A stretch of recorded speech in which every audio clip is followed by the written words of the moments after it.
What's up YouTube, it's your boy StanZZ here, and welcome back to a brand new Pokemon deck profile coming out of the newest Pokemon TCG set, Ultra Prism, guys. Now, this is pretty much a spin on another Decidueye variant. If you guys aren't familiar with Decidueye, it got released back in Sun and Moon base sets, and it had a pretty, big showing for the first 3 sets of Sun and Moon, and it kind of just fell off the face of the earth. So we're thinking maybe with the addition of new Pokemon added in from Ultra Prism, we might be able to see a resurgence of Decidueye back into the meta. Before we get started, guys, at the end of this video I will be giving away 3 code cards, very similar to how it was in the last video. These are all brought to you by my dude Angel. Basically, in the comment section when you guys get those codes, let them know what you guys got out of those. But yeah, 3 codes, giving out every single Pokemon video that I drop. So without further ado, let's get started. So, like I mentioned, Decidueye GX, it's a variant on Decidueye GX, has the ability Feather Arrow. For once during your turn, you may put 2 damage counters on one of your opponent's Pokemon, raise the lead for 1 grass, and a double colorless, it does 90.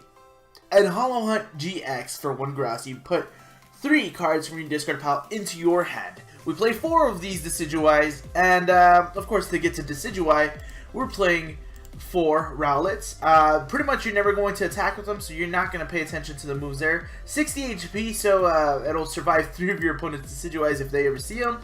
And 4 Dartrix. Again, you're not looking into using the Dartrix attack. To be honest, you're probably almost never going to see Decidueye attack either.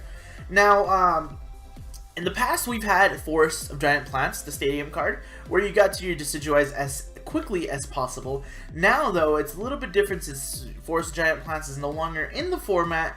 We need another way to get to Decidueye quick. People dabbled on using Evil Soda and Rare Candies in the past, but I think with the addition of Leafeon GX, this could potentially be one way of speeding up the deck. And the reason we're looking at this particular Pokemon is for the Grand Bloom GX. For each of your bench basic Pokemon, you search your deck for 1 Pokemon that evolves from it and put it on there. So just imagine having a Leafeon in the active with 1 grass, and you have a bench full of Rowlets. Of course, Leafeon himself is going to be a little bit cooler to use as well, as long as this Pokemon is in the active. You can heal 50 damage from a Pokemon that has any energy attached to it, and that's the ability Breath of the Leaves, very, very similar to Breath of the Wild. And then it has the attack for 1 grass and a double colorless, Solar Beam 110. The reason why I said you're probably not going to attack with Decidueye is because Leafeon's probably the better attacker, doing 20 more damage on the board. Of course, to get to Leafeon, we need to play 4 Eevees. Now, Eevee has the ability Energy Evolution, so when you attach a basic energy from your hand to the Pokemon, you can search your deck for a Pokemon that evolves from it and evolve like the same type of energy. So this works for pretty much any other Evolution GX out in the game right now, and you can put this Pokemon onto it, evolve it. So Eevee can start off from just being a very simple Eevee and heading into a Leafeon first turn to get started with, of course, your Decidueye plays. Now, we also play 1 Espeon EX for the first attack, Miraculous Shine.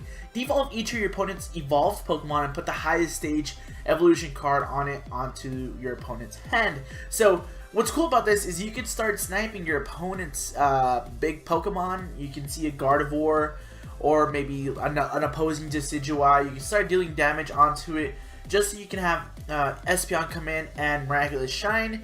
Devolve it into a previous form that potentially, has the damage counters to knock it out, and of course, knock that Pokemon out, setting your opponent back a little bit as well.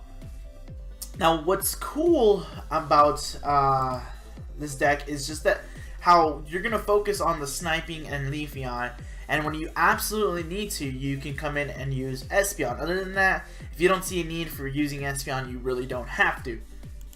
2 copies of Tapu Lele GX. Of course, for the Wonder Tag ability, when you put this Pokemon from your hand to your bench, you can search your deck for a supporter and add it into your hand. It does have Energy Drive for double colorless. Attack does 20 damage times the amount of energy attached to both active Pokemon. Alternatively, Tapu Lele is probably going to be a different attacker as well. So you have 3 different attackers. Well, technically you have 4 different attackers that you can use. The one that you'd probably like to use more would be Leafeon, but you do have other options if you absolutely need to. Going into the supporter lineup, we play 2 copies of Bridget. You search your deck for 1 basic EX or 3 basic Pokemon and put them onto your bench. What's cool about Bridget is you can also search the rest of your deck to figure out exactly what you are missing. So you don't want to bench 3 Rowlets if you only have 1 Dartrix and 2 Decidueyes. You know what I mean? You get to see the counts that you have in the deck and go from there. But of course, this is your ideal first turn support use. Then we played 4 copies of Cynthia. It's your shuffle draw supporter. You shuffle your hand into your deck, draw 6 cards. Since we don't have stuff like Versus Seeker to get supporters back, and we don't have, well, we don't play anything else to get any other cards back. I mean, we have Decidueye's GX attack, but you would preferably want to use Leafeon's GX attack. You don't want to just discard things, so you shuffle your hand into your deck and you draw 6 cards is the better way of going that way. To continue with their shuffle draws, we play 4 copies of N. Each player shuffles his or her hand into the deck, then each player draws a card for each of the remaining prize cards. This can be good pretty much early on if you want to disrupt your opponent if they're playing something like Sylveon, where they Magical Ribbon or a Beacon off of a Alolan Vulpix. N will be a good choice to go with. Late game, if your opponent has 1 prize card remaining, you can end them down to 1 card and have them start working their way back up. So it's good to use here. Then for the last supporter that we play in the deck, we play 3 copies of Guzma. You search one of your opponent's, you switch one of your opponent's bench Pokemon with their active, and if you do, you switch one of your active with one of your bench. So, following up, that's our supporter line there. We have a 4-4-3-2 line, no Sycamore, and no Skyla. Skyla's not needed since we don't play anything like Rare Candy. For our items, we play 4 copies of Ultra Ball, discard 2 cards from your hand, and if you do, search your deck for a Pokemon, reveal it, and put it into your hand.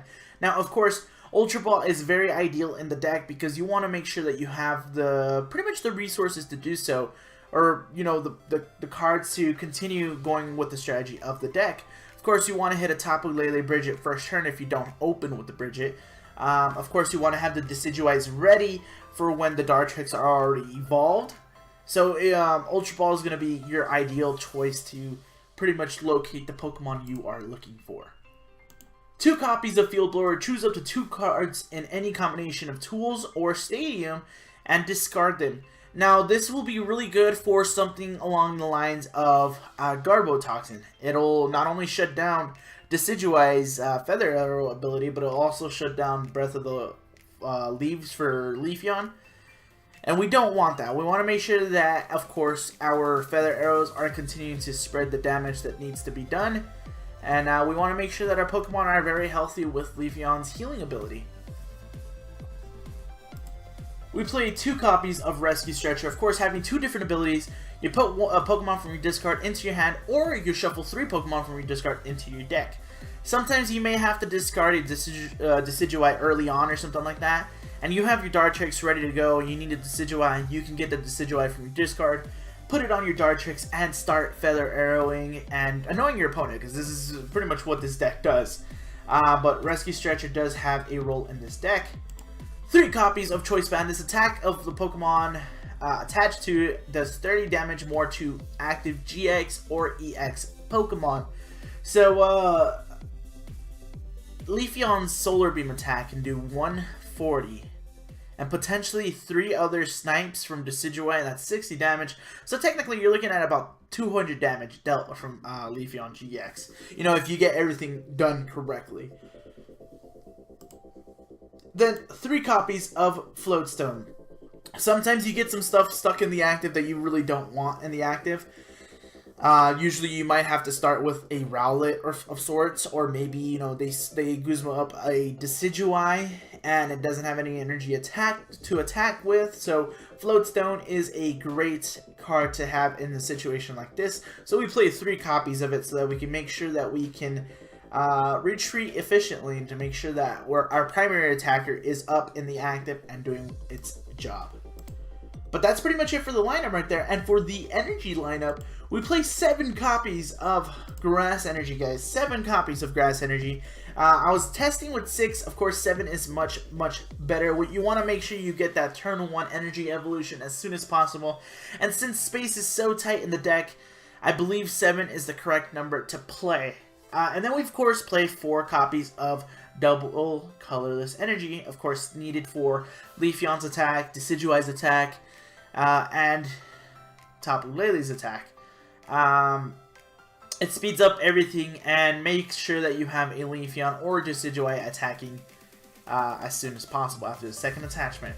But that's our lineup right here, guys. We talked when I was testing things. I was thinking about, you know, adding a 1/1 line of Zoroark, but since space is so limited in the deck, I couldn't fit it in. Thought about doing a Tapu Koko, the baby one that spreads damage. It just, you know, space is really limited. I couldn't do it. If anything, maybe I'd drop a Choice Band, if anything. So it's a really tough situation how I would want to run this deck, but I felt like this deck, the way that this runs, is probably the perfect way to do so. Now, going into what I'm about to say, this is really just my build plus a skeleton. Of course, you guys can use this, change it any way you guys would like. I would highly recommend if you guys tell me how you guys would change it in the comment section below. And yeah, we can, you know, I would want to see what you guys come up with so I can test it out and see if I like that better. But so far, this has been one of my favorite decks to play coming out of Ultra Prism. But of course, guys, that is going to lead into the end of our video here today. Go ahead and drop a like on this video. Subscribe if you're new. Let me know what you guys thought in the comment section below. Of course, enjoy the codes that I'm about to give you. Let Angel know in the comment section below what you guys pulled or if you guys traded for stuff. And without further ado, guys, I'll see you guys later. Peace!